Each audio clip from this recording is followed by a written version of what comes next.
Mm, Ya. Chicos, buenas noches. Sí se me oye bien, ¿verdad? Sí, yo imagino que sí. Sí, se oye. Sí se Allá. escucha, Ya, sí se entonces. escucha. Ya, bueno, en esta última sesión, antes del repaso para el parcial, vamos a hablar sobre la hipertensión arterial, ¿no? Y cómo definimos la hipertensión arterial, ¿no? Esta vendría a ser una enfermedad no transmisible. ¿Y por qué se caracteriza? Lo más importante, ¿no? Porque hay una elevación por una descompensación de la presión arterial. Entonces, esto va a dañar poco a poco los vasos arteriales. Va a haber una rigidez de vasos, no va, hemodinámicamente, pues va a haber una cierta estabilidad, ¿no? A causa de la tensión arterial alta. Entonces, aquí hay criterios diagnósticos, pero la clínica no es patognomónica, o sea, es decir, no hay síntomas específicos que me digan que ya tal persona tiene un signo patognomónico y tiene hipertensión arterial. No, esto lo vamos a diagnosticar a través de la presión arterial, ¿no? Generalmente la vamos a catalogar como una presión arterial más de eh, 140/90 sistólica y diastólica. No, más de 90. Entonces, ¿quiénes van a ser los órganos afectados? Los órganos blancos, ¿no? ¿Quiénes son? Por ejemplo, el cerebro, por un lado, ¿no? El cerebro, por otro lado, pues el riñón, los vasos sanguíneos, el corazón, ¿no? Vemos que aquí está comprometido el sistema también renina-angiotensina-aldosterona, quien se encarga de estabilizar, o bueno, es parte de también elevar la presión arterial cuando hay un cierto desbalance. Entonces, bueno, los signos o síntomas característicos, como les mencioné, no es patognomónico, por lo cual la hipertensión arterial puede ser asintomática. ¿Y cuáles son las complicaciones que se pueden dar? Una angina de pecho, ¿no? Con la opresión que sienten los pacientes en el pecho y que se irradia, ¿no? Hacia el brazo izquierdo. Podría ser eso, o también nos podría causar también una insuficiencia cardíaca derecha, por otro lado, incluso nos podría causar arritmias y finalmente una muerte súbita. Entonces, ¿cuáles son las complicaciones neurológicas también que da la hipertensión arterial? Aquí hablaremos de accidentes cerebrovasculares, ¿no? Los aneurismos que se producen, ¿no? Y por otro lado, también las complicaciones renales, ¿no? En este caso, una insuficiencia renal porque no hay una buena compensación. Entonces, eso, ¿no? Lo más importante, un resumen, la definición de qué es la hipertensión arterial. Ahora, la etiología de causa primaria puede ser idiopática y de causa secundaria, pues ya es una etiología florida, ¿no? Por ejemplo, a nivel renal, podría pensar en un feocromocitoma, ¿no? Porque la presión arterial va a estar elevada a causa de un tumor a nivel de la glándula suprarrenal, por ejemplo, ¿no? Ahora, una glomerulonefritis también podría ser, ya sea una glomerulonefritis aguda o crónica, incluso nefropatías intersticiales, ¿no? Por lo cual el riñón es un órgano importante también que nos da una cierta clínica florida y es parte de la etiología secundaria de la hipertensión arterial. A nivel endocrino, ¿no? El síndrome de Cushing, la enfermedad de Cushing, el hiperaldosteronismo primario también, porque hay una descompensación hormonal, ¿no? Como les mencionaba también el feocromocitoma y en caso del hipertiroidismo también, ¿no? Los pacientes que están con cierta taquicardia, ¿no? Incluso cuando ya llegan a sus crisis hipertensivas, ya se les tiene que bajar progresivamente la presión arterial, no de manera brusca. Ahora, de forma exógena, podríamos hablar, por ejemplo, de los anticonceptivos orales, en este caso los estrógenos, los glucocorticoides, ¿no? Los simpaticomiméticos, en este caso los antidepresivos, los AINES, ¿no? Ahora, en forma neurógena, aquí podríamos hablar de la apnea del sueño, ¿no? Este síndrome que también afecta de manera negativa, es decir, pacientes que por decir roncan en las noches, ¿no? Y no se dan cuenta, sin embargo, están haciendo un daño tanto neurológico, tanto como cardiovascular. En otros casos, ¿no? La ansiedad, ¿no? La hiperventilación, incluso el aumento brusco de la presión intracraneal en ciertos casos, ¿no? Ahora, otras causas también podría ser en caso de las personas quemadas, en caso de la población de las personas quemados, en un síndrome carcinoide, incluso una policitemia, una hiperviscosidad, ¿no? Y bueno, por ese lado, ¿no? Ahora, ¿cuáles son los factores de riesgo? Que aquí sí es muy importante hablar sobre los factores de riesgo ¿Por qué es importante hablar sobre los factores de riesgo? Porque vamos a conocer a qué está expuesto nuestro paciente, ¿no? Y cómo es su estilo de vida, cuál es su dieta, ¿no? Aquí influiría mucho la ingesta de sal, en este caso, ¿no? Entonces, acá lo clasificamos en riesgos modificables y no modificables. Aquí sí quiero que le preste mucha atención porque acá vamos a deducir preguntas para desarrollar el examen. Por ejemplo, ¿qué factores de riesgo no puedo modificar? ¿No? Por ejemplo, el sexo masculino, personas mayores a 55 años, ¿no? En caso de el sexo masculino, en caso del sexo femenino, pues mujeres mayores de 65 años o posmenopáusicas, ¿no? En cuanto al origen, puede ser una etnia afrodescendiente y los antecedentes, ¿no? Tener en cuenta a los familiares de primer grado. Ahora, ¿qué factores de riesgos pueden ser modificables, ¿no? El tabaquismo, no, porque si bien cierto, el tabaquismo es un factor de riesgo de diversas enfermedades, ¿no? Acá, en cuanto al estilo de vida, es un factor modificable, ¿no? El sedentarismo también, ¿no? Por eso es importante la prevención y la motivación, incentivar a los pacientes que desarrollen ejercicios, ¿no? Por lo menos 3 veces a la semana, ¿no? Y evitar, pues, el consumo de grasas, ¿no? Evitar el consumo de café, evitar el consumo de alcohol, ¿no? Ahora, también importante evitar el consumo excesivo de sal, ¿no? Y más en la población que sufre de hipertensión arterial, se debe limitar hasta cierta cantidad. Incluso evitar las comidas en grasa o con grasas trans, ¿no? Entonces, evitar también la dieta deficiente en frutas, en vegetales, ¿no? El bajo consumo de potasio, evitar también el consumo de las gaseosas, ¿no? Y bueno, a nivel del medio ambiente, pues la polución, ¿no? Que todos estamos expuestos a eso. Entonces, otro factor de riesgo importante, que son los factores de riesgo modificables, aquí también hablamos del perímetro abdominal, ¿no? Que acá en cuanto a Latinoamérica, vendría a ser de hombres el perímetro abdominal límite mayor a 102 centímetros y en cuanto a mujeres mayor a 88 centímetros. En cuanto al IMC, ¿no? Al índice de masa corporal, tanto en mujeres como en varones hay cierto límite también, ¿no? Por ejemplo, un IMC que por lo menos que se mantenga en 25, en mujeres jóvenes adultas en 25 y en mujeres adultas mayores en 28, ¿no? Y ya en el sexo masculino, pues un IMC que se tenga que mantener en 30 y en adultos mayores un IMC que se mantenga en 32. Ahora, ¿qué otro factor de riesgo también es modificable a nivel de los triglicéridos, ¿no? Evitar los triglicéridos mayor a 150 miligramos por decilitro, em, evitar al colesterol malo, ¿no? En este caso al LDL que sea mayor a 130 y pues tener un buen colesterol bueno, ¿no? En este caso un HDL. En caso de mujeres que sea mayor a 50 y en caso de varones en 40.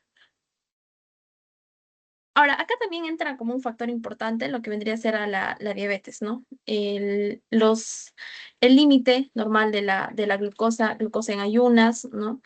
Que no sea mayor a 200, ¿no? En realidad debería ser menos, ¿no? Evitar que o sea, en cuanto a pacientes que tienen diabetes, también hacerle un énfasis porque hay personas que tienen diabetes e hipertensión arterial, entonces lo ideal es controlar pues sus límites normales de glucosa y de hipertensión arterial, o sea, controlarlo, ¿no?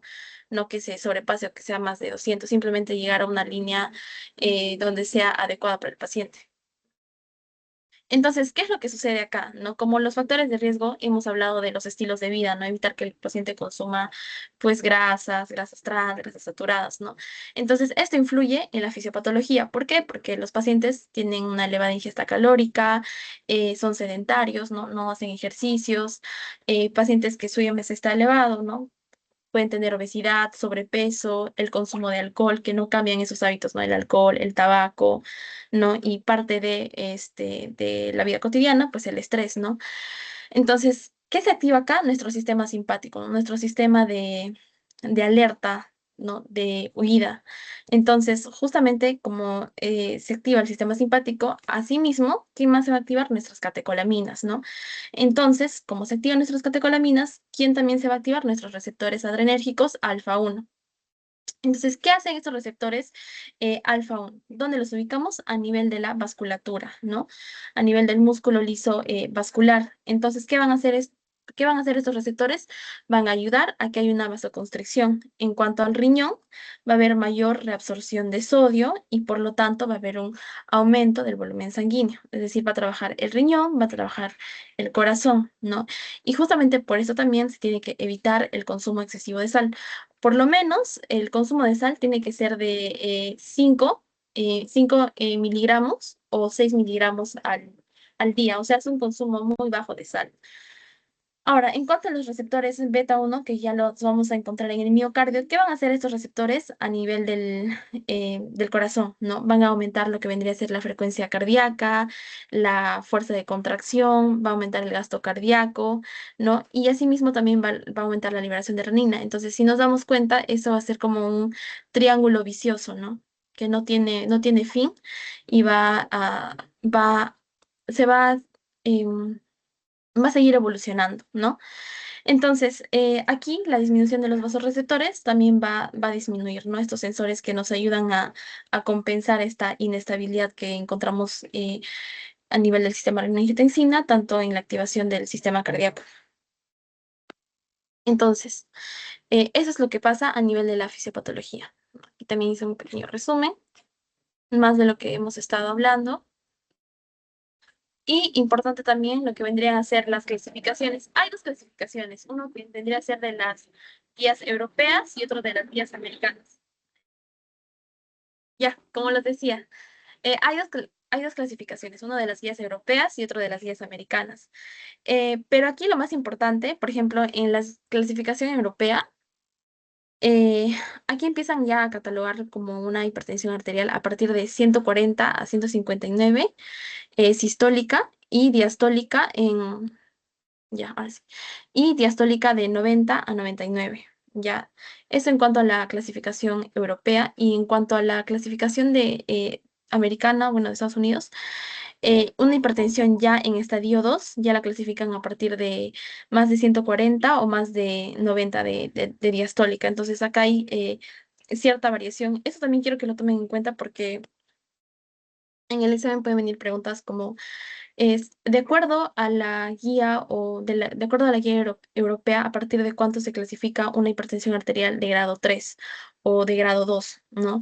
Entonces, acá es mayor a entre 160 y 179 sistólica nuestro rango, ¿no? Pero si hablamos de una clasificación americana, una hipertensión en estadio 2 se clasifica a partir de más de 140 sistólica y una diastólica más de 90. Ya, entonces por ese lado quiero que esto sí lo tengan en cuenta, lo que vendría a ser las clasificaciones. ¿No? Un poco más de las clasificaciones. Y ahora, y bueno, para el manejo usamos medidas no farmacológicas y medidas farmacológicas. ¿En qué consisten las medidas no farmacológicas? En cambiar el estilo de vida, ¿no? Como hemos hablado, evitar pues el tabaco, el alcohol, limitar la ingesta de sal, evitar el sedentarismo, ¿no? Por lo tanto, hacer una disminución de peso, ¿no? Si es que veo que el paciente tiene un IMC elevado, ¿no? Tal vez más de 30, 28, 31, 32. Entonces, ¿qué es lo que tengo que aconsejar? Pues que reduzca su IMC, ¿no? Por lo menos que llegue de 25 para abajo, ¿no? Menos de 25. Y la disminución de sal, ¿no? Como les comentaba, tiene que ser entre 5, entre menos de 6 y menos de 5 gramos al día. Más o menos es así en ese rango, entre 5 a 6, pero menos de eso es incentivar a que los pacientes consuman menos sal, ¿no? Y ahora, en este caso, adaptar el plan dietético de tipo DASH, ¿no? La dieta DASH es una dieta que consiste en el consumo de frutas, verduras, algunos lácteos que tengan, que no tengan mucha grasa y más que nada en eso, ¿no?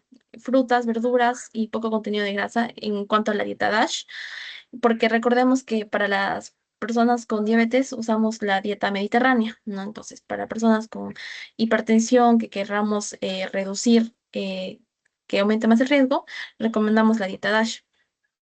Ahora, en cuanto a la moderación del consumo de bebidas alcohólicas, pues lo más dable es evitar que mi paciente consuma pues bebidas alcohólicas, ¿no? Pero en cuanto aquí a las modificaciones para controlar la hipertensión arterial, acá nos recomiendan pues que disminuya el consumo de alcohol, ¿no? Y lo más importante, la actividad física, ¿no? Por lo menos 30 minutos al día, por lo menos, ¿no? O sea, lo mínimo, ¿no? Ciertas actividades. Bueno, los cambios del estilo de vida, un poco más de lo que hemos pues, hablado anteriormente, ¿no? El control, ya, eso también es importante, ¿no? Perdón, chicos, no sé por qué en mi zona hay puntos.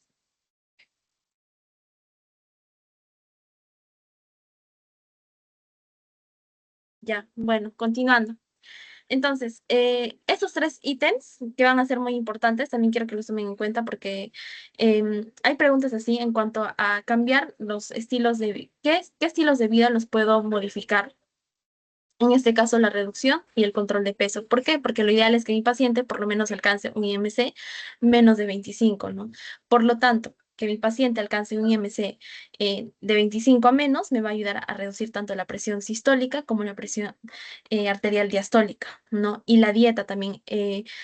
Incentivar el consumo de frutas, de verduras, limitar o que mi consumo de sal sea entre 5 a 6 gramos al día, también me va a ayudar a reducir la presión arterial diastólica y sistólica, ¿no? Y es un fuerte nivel de evidencia, ¿no? Entonces, también hablamos de la actividad física, evitar o disminuir progresivamente el consumo de alcohol y evitar el tabaco, ¿no? Que también nos van a ayudar a reducir tanto la presión arterial diastólica y sistólica y tienen un fuerte nivel de evidencia. Así que estos 6 puntos quiero que lo tomen muy en cuenta. Ahora, en cuanto a las medidas farmacológicas, ¿no? ¿Qué me dicen las medidas farmacológicas? Que las puedo complementar tanto con mis medidas no farmacológicas, ¿no? O tal vez si es que mis medidas no farmacológicas no me han funcionado, pues ya voy por mi siguiente escalón, que ya vendrían a ser pues ya dar inicio de mi tratamiento, ¿no?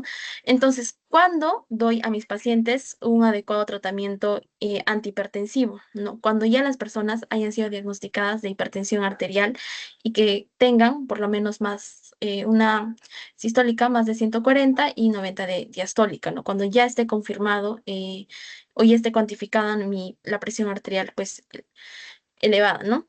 Hipertensión arterial.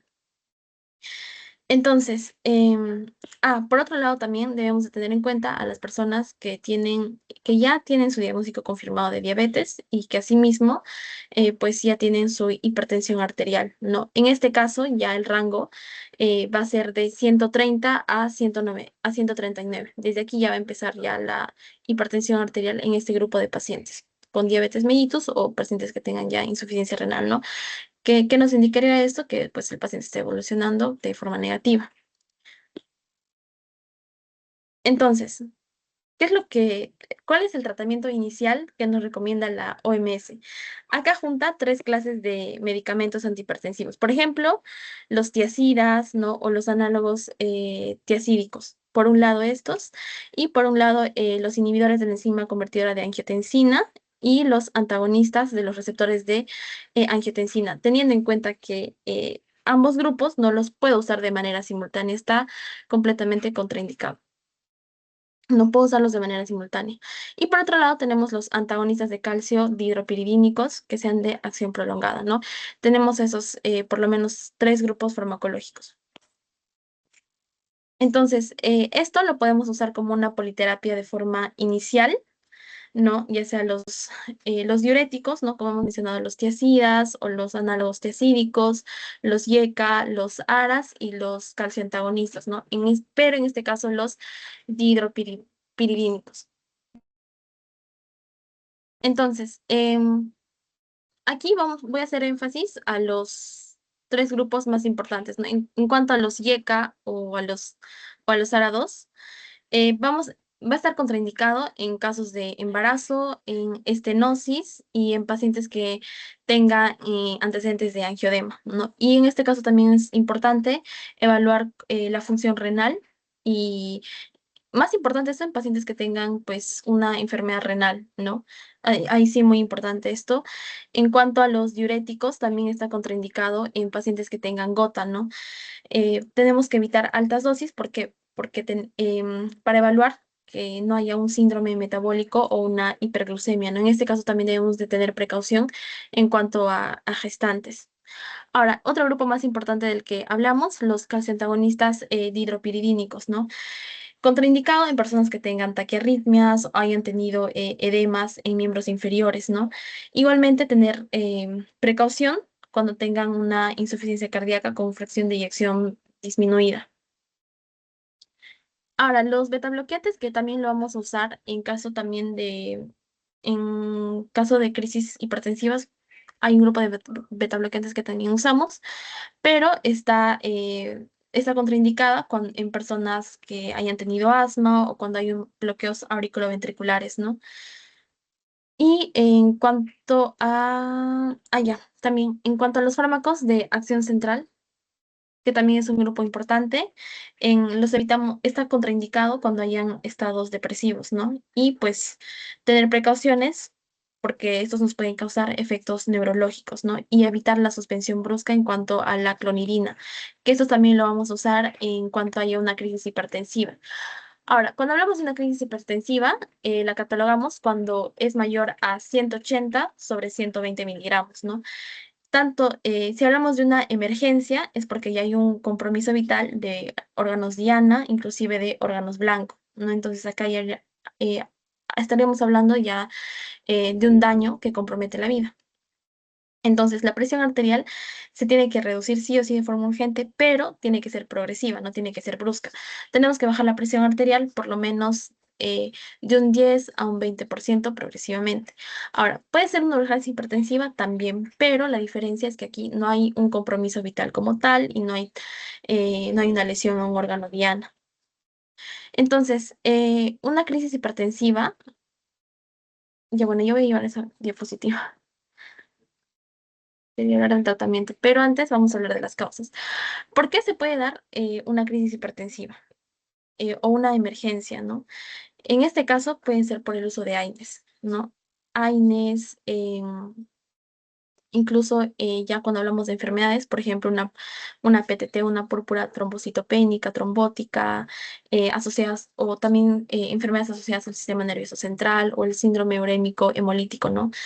Estaríamos hablando aquí de coagulopatías. Entonces, en la clínica, ¿por qué? ¿Por qué es importante mencionar la clínica también? Porque aquí hay un daño a órganos blancos, ¿no? Por ejemplo, en cuanto a los ojos, ¿no? Encontraríamos síntomas o síntomas de alerta, banderas rojas, como la visión borrosa, ¿no? Entonces, ¿y esto cómo se proyectaría? Por las manchas de algodón a nivel del ojo. Se van a ver manchas de algodón, algunas hemorragias, exudados o papiledemas a nivel ocular, ¿no? Entonces, aquí también hablaríamos de una retinopatía hipertensiva. Incluso estas manchas de algodón también se ven en pacientes con diabetes. Entonces, por ahí también podríamos asociar que, por ejemplo, un paciente con diabetes está empeorando, ¿no? ¿Por qué? Porque tiene pues una hipertensión arterial. Ahora, en cuanto a los riñones, que también hay un daño también a este órgano, ¿cómo se va a proyectar? Con la hematuria y una disminución de la diuresis. Entonces, ¿cuáles son los signos que me indican esto? Pues puede haber una proteinuria, incluso una hematuria ya microscópica, ¿no? ¿Y cuál es el daño acá? Pues es una lesión renal aguda, ¿no? Una nefropatía, pero en este caso y es una nefropatía hipertensiva, ¿no? Bueno, a nivel del cerebro, que también es un órgano blanco, ¿no? ¿Qué síntomas vamos a tener? Las náuseas, vómitos, ¿no? Convulsiones, porque ya es un mayor compromiso, ¿no? Entonces, los pacientes no van a focalizar, ¿no? ¿Y cuál es el daño aquí que se puede dar? Que se puede dar porque hay una lesión a nivel del cerebro, pues aquí ya hablaríamos de las ictus, ¿no? Puede ser un ictus isquémico, un ictus hemorrágico, ¿no? O incluso una encefalopatía hipertensiva. Ahora, a nivel de los pulmones, va a haber una disnea, ¿no? Una dificultad respiratoria y se va a acompañar con estretores, ¿no? Entonces, ¿cuál es el daño aquí a nivel de los pulmones? Que puede haber un edema pulmonar, ¿no? Y a nivel del corazón, ¿no? clínico que vamos a encontrar acá, pues el dolor torácico, la opresión, la dificultad respiratoria, ¿no? Entonces acá se va a proyectar con soplos, galopes, incluso edema periférico, ¿no? Entonces ya nos estaría indicando también que hay una insuficiencia cardíaca, ¿no? Y a nivel vascular, ¿no? El dolor torácico, abdominal o de espalda, ¿no? Porque recordemos acá lo importante, que aquí, ¿quién es lo que se daña? Las arterias, ¿no? Porque en una hipertensión arterial las arterias quedan rígidas, quedan tensas, no están dilatadas. Entonces aquí también es un mayor daño. Por lo tanto, se van a ver bien, se va a ver afectadas y también se va a proyectar, pues, ¿no? En cuantificando la presión arterial. Ahora, eso también va a influir mucho en cuanto a un aneurisma aórtico abdominal, ¿no? Porque si hablamos de un aneurisma aórtico abdominal, ya hablaríamos de una emergencia hipertensiva porque compromete la vida del paciente. ¿No? Y realmente los casos de aneurisma aórtico abdominal son casos graves. Ahora, ¿qué fármacos usamos y de qué manera los usamos? Cuando hablamos de una crisis hipertensiva, los fármacos ya no los vamos a administrar pues por vía oral, ¿no? Simplemente los vamos a administrar ya por vía intravenosa con una disminución progresiva de un 10 a un 20% y monitorear siempre la presión arterial, ¿no? Por ejemplo, en una emergencia hipertensiva podemos usar el micardipino, un calcio antagonista, el clevidipino o el labetalol, ¿no? Beta, betabloqueante o el esmololol también. Son varios fármacos que se puede usar, pero lo ideal es hacerlo de manera pues intravenosa. Ahora, en cuanto a una urgencia hipertensiva, aquí sí una urgencia hipertensiva, los fármacos lo podemos administrar de manera, pues de forma oral, ¿no? No tanto como una emergencia hipertensiva que la forma de administración la hago intravenosa, ¿no? En este caso puedo usar fármacos como la clonidina, puedo usar captopril o nifedipina, ¿no? Un calcio antagonista que me van a ayudar a reducir la presión arterial de forma progresiva, ¿no? Pero siempre tengo que monitorizar la presión arterial de mis pacientes. Y bueno, antes de acabar la clase, pues vamos a resolver algunas preguntas. Por ejemplo, acá tenemos una paciente mujer de 30 años que acude a su consultorio presentando pues valores de presión arterial elevada, no nos dice cuánto, pero ya eh, nos lo menciona, se sospecha de una hipertensión arterial secundaria exógena, ¿no? ¿Cuál de las siguientes causas sospecharía? A ver, chicos, ¿ustedes en qué causas de hipertensión secundaria exógena podríamos sospechar? Descartando lo demás, y lo he mencionado en la clase. 3, 2, 1. Sería antidepresivos, porque todos son como cosas del mismo cuerpo. Exacto, son los antidepresivos tricíclicos. Muy bien. Ahora, la siguiente pregunta, ¿no? La identificación de factores de riesgo en pacientes con hipertensión arterial es clave para la terapéutica. ¿Cuál de los siguientes es un factor de riesgo no modificable? ¿Qué factor de riesgo no puedo modificar? La edad, ¿no? Claro, la O edad. sí. ¿Por qué? Porque lo importante acá es controlar la hiperglicemia, porque quiero evitar que mi paciente llegue a un sobrepeso, evitar que mi paciente llegue a una diabetes. Entonces, puedo controlar la hiperglicemia, no limitándole ciertas restricciones dietéticas, no limitándole el tabaquismo, la obesidad y incentivarlo a dejar el sedentarismo, ¿no? A que mi paciente pueda ejercitar más. Ahora, paciente de 69 años con hipertensión arterial en estadio 2, ¿no? Con antecedentes familiares y factores de riesgo, marcar la opción correcta respecto a los factores de riesgo, ¿no? Y de lo que hemos hablado más en la clase, ¿no? Un paciente con hipertensión arterial en un estadio 2 podría ser de más de 140 a 90, ¿no? Dependiendo de la guía, ¿no? Pero acá no me dice si es clasificado de la guía europea o de la guía americana. Entonces, ¿cuáles podrían ser los factores de riesgo?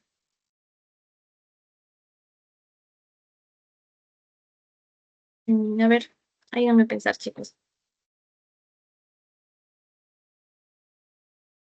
Mm, Tal vez el antecedente familiar. ¿O cuál Claro, sería ahí? porque La hemoglobina glicosilada disminuida es un factor de riesgo modificable. Sí, lo puedo modificar, pero acá me habla que tiene antecedentes familiares y factores de riesgo. Entonces, un antecedente familiar, más que nada, antecedentes familiares de por lo menos primer grado, ¿no? El papá, el hijo, el nieto, ¿no? Entonces, eso sí es un factor de riesgo no modificable, ¿no? A comparación de lo demás. Ahora, por último, nos dice, hombre de 56 años con diabetes mellitus tipo 2, hipertensión arterial, tiene obesidad, tabaquismo, antecedentes familiares. ¿Cuál sería la intervención farmacológica más adecuada? Atenolol, un beta bloqueante, fentolamina, Ahora dos. spironolactona. Exacto, dos árados con los calcioantagonistas. ¿Por qué? Porque dijimos que usábamos tres grupos farmacológicos, ¿no? Nuestros diuréticos tiacídicos, usábamos nuestros ARA o IECAS, y por último usábamos nuestros calcioantagonistas hidropiridínicos, ¿no? En este caso uso los árados y los calcioantagonistas, ¿no? ¿Por qué? Porque hemos hablado que tiene que ser una eh, politerapia complementada, no solamente un grupo farmacológico. Ajá, eso sería en cuanto a las preguntas. Y bueno, chicos, ya eso sería todo en cuanto a la clase de hoy. Voy a dejar de grabar.